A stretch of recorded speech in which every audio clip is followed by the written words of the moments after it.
I'm Matty Jeff with you live at the Palace Theater in Albany as we get ready for Kip tonight with special guests Cale Dodds and Kip. Joins me right now. How you doing today, bud?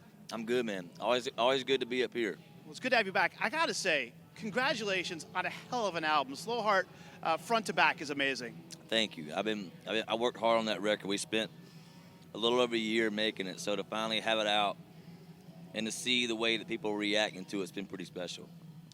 I want to ask you specifically about a few songs. There's a few that have stood out to me. I want to start with The Bull, because I'm hearing from people that you're in love with this song, and I listened to the song several times, and the lyrics on this thing really seem like your personal story, breaking through to where you're at right now. How autobiographical is that song? Very. And it wouldn't have made sense putting it on the Wild Ones record. I had to wait to go through what I went through with the Wild Ones record for The Bull to make sense at this stage in my career. So I think there's a lot of people that are going to relate to that song. It's been a blast for us to play this song live.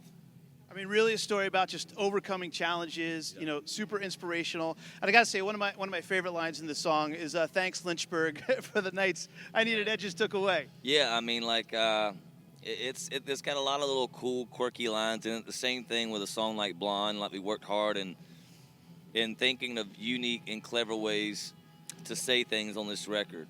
Luke Dick, who wrote, The Bull, he's amazing. So I feel like there's a lot of that kind of stuff throughout this record. Now, you mentioned The Blonde. I heard you guys, sound checking that earlier. That just seems like a great story about, you're one of the guys. I mean, we have so many authentic artists in our format. That's the great thing about country music. But you're just one of the guys that seems like you haven't changed at all since you've, from point A before you were a country star to where you are right now. And Blonde seems to be the opposite of that. And what terms do you mean? Well, basically about a girl who's forgotten about her roots and where she came from. I mean, Blonde is basically touching on everyone that I feel like is losing their mind with the social media craze that's causing people to completely get lost in who they are.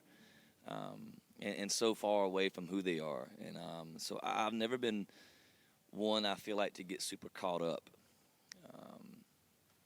in the whole social media realm. But I feel like everybody's just trying to be famous for the sake of being famous now and not really doing anything but becoming insta-famous. We're here live with Kip Moore today from the Palace Theater. Now, you mentioned that being insta-famous.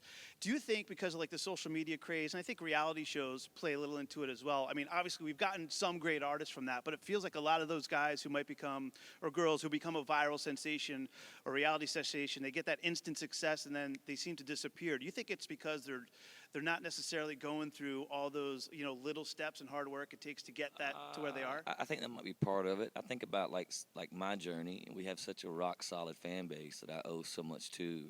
But that was years and years of playing clubs and cutting our teeth in so many different places and earning that fan base even before something about a truck blew up. So we had that ground root swell, and we kept after it.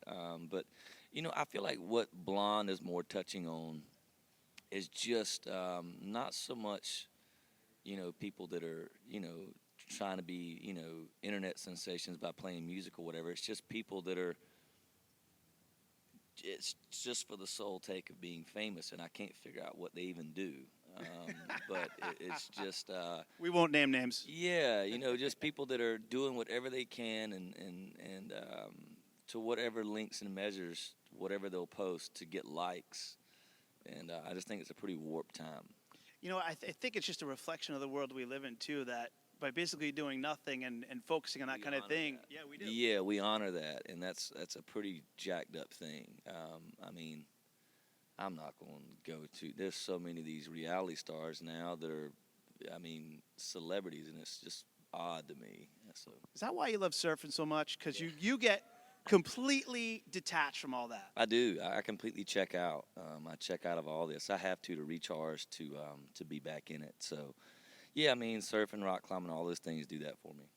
Well, I got to say, it's just a dynamite album. Another song that stands out is Last Shot. What a great take on a love song. Thank you. I just wanted it to be one of those things of, man, if I never got to see you again, like what what would I want? You know, how would I want to feel if this was it? You know, so that's what Last Shot is, and then that might be the next single. I don't know. I think any of those three songs would be a great choice. I've been sending my feedback, and I don't know which one to choose yet. Last Shot was my first choice, and now the bull's growing on me. Yeah, well, I think they only sent you about 3 or 4 songs. So. I've got the whole thing. Okay. I've got the whole thing now. So we're live with Kip Moore today, live from the Palace Theater. I want to have a little fun right now. Okay. One of my friends is a huge fan, but we're not gonna tell her real name for purposes here on the air today and for the video. We're gonna call her Debbie from Schenectady. Okay.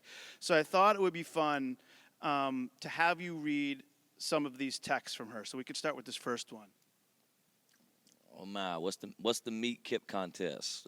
Will they have chances before 7:30? I have students after that. Different. You say different times all next week. Dear Lord, I may need to quit my job. Want me to work at the meet and greet for you, free of charge? I will serve red wine or whiskey. Okay, now she's on point. I'll take the red wine, or I can hold people's purses and stuff. When they have a pic with him, I'm super helpful. And you just say, I'll keep that in mind, LOL. Matty, I'm nervous that I will get fired. Well, you know what? Just get her on the list. We need to help her out, man. She's